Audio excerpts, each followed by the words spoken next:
आज से करीब 190 साल पहले ब्रिटिश काल में 1 सितंबर 1835 में स्थापित हुई सागर छावनी परिषद अब इतिहास की बात हो जाएगी। सागर छावनी परिषद का सागर नगर निगम में विलय का प्रस्ताव रक्षा मंत्रालय के सामने 8 जुलाई को पेश किया गया। दरअसल भारत सरकार की रक्षा मंत्रालय के एक बड़े फैसले के चलते देश की 61 छावनी परिषदों के नगरीय या पंचायत निकाय में विलय की तैयारी तेज हो गई है। इस कड़ी में सबसे पहले देश की 23 छावनी परिषदों के संबंधित निकाय में विलय के प्रस्ताव पर काम शुरू हो गया है। इस कड़ी में मध्य प्रदेश में स्थित 5 छावनी में से सागर छावनी के विलय के लिए आज केंद्र सरकार के रक्षा मंत्रालय के अधिकारियों की समिति के समक्ष प्रेजेंटेशन रखा गया। इस प्रेजेंटेशन के दौरान सागर छावनी परिषद में रहने वाली आम आदमी ने विलय का विरोध जताया है, तो जो रहवासी विलय के लिए तैयार हैं, उन्हें किसी तरह की जानकारी से वंचित रखे जाने पर ऐतराज जताया है। इस सिलसिले में पक्ष और विपक्ष के लोग लगातार प्रदर्शन कर रहे हैं और सागर सांसद का कहना है कि ये शुरुआती प्रक्रिया है और अभी कई चरणों में बातचीत का सिलसिला चलेगा।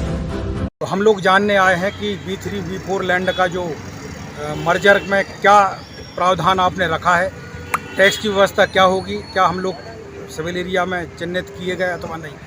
चूँकि इतनी बड़ी मुहिम चलाई जा रही है और हम लोगों को वंचित रखा गया है, इसलिए आज हमने सांसद और विधायक के साथ इस बात को रखने जा रहे हैं। तो आज ये सारी भीड़ जा रही है और इसका समाधान कैसे हो इसके लिए हम सी और ब्रिगेडियर से डिस्कशन कर रहे हैं। नहीं चाहते, बिल्कुल चाहते हैं, क्योंकि मोदी जी की पहल है और उन्होंने एक योल कैंट है उसका विलय कर दिया गया है।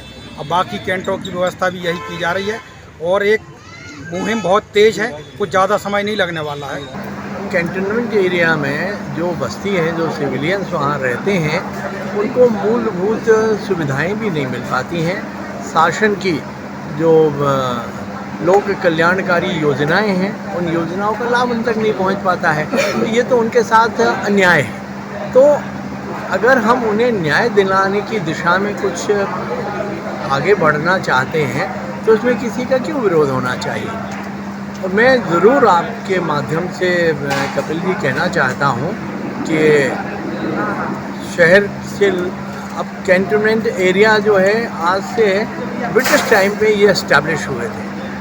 उस समय से आज के समय में पॉपुलेशन कहीं की कहीं पहुंच गई और शहर का जो एक्सपेंशन है वो बहुत ज़्यादा हो गया है। तो ऐसे समय में जो कैंटोनमेंट की प्रॉपर्टीज़ हैं और वहाँ पे सिविलियन निवास कर रहे हैं, आज की तारीख में हम देखते हैं वो नॉन प्रोडक्टिव बनी हुई हैं, क्योंकि आप उसमें ना कोई कंस्ट्रक्शन कर सकते हैं, उसमें ना कोई एक्टिविटी कर सकते हैं। तो शहर का विकास रुक गया है। तो शहर के विकास को आगे गति देने की दृष्टि से ये काम करना नितांत आवश्यक है। इससे शहर का भी विकास होगा, वहाँ के निवासियों को उनकी मूलभूत सुविधाएं भी मिलने लगेंगी और निश्चित रूप से ये सबके लिए विन विन सिचुएशन है। और कैंट को जो है उनके उपयोग की इक्विवेलेंट वैल्यू की ज़मीन जो है वो मध्य प्रदेश शासन और अन्य राज्य जहाँ कैंटोनमेंट एरिया हैं उनको उसकी व्यवस्था करनी चाहिए। नहीं, लोगों के मन में क्या हुआ है, कुछ भ्रम की स्थिति है। जैसे मैं सागर की बात करूं तो कुछ भ्रम हमारे शहर में कैंट के लोगों के मन में भ्रम की कुछ स्थिति हुई है। लेकिन मैं अपनी ओर से जनप्रतिनिधि होने के नाते सभी कैंट के निवासियों से अपील करता हूं कि अभी ऐसा कोई निर्णय की स्थिति है नहीं। ये केवल प्रारंभिक कुछ तैयारी चल रही है। नीतिगत निर्णय हुआ है, नीतिगत निर्णय भारत सरकार ने ये किया है कि इनका विलय होना चाहिए। लेकिन जब तक पब्लिक को पूरी तरीके से विश्वास में नहीं लिया जाएगा, जनप्रतिनिधियों को पूरे तरीके से विश्वास में नहीं लिया जाएगा, तब तक कोई निर्णय होगा नहीं। और ये प्रारंभिक अभी कुछ मन में डाउट्स थे, तो उसके लिए अभी मैंने स्वयं CEO महोदया से भेंट की है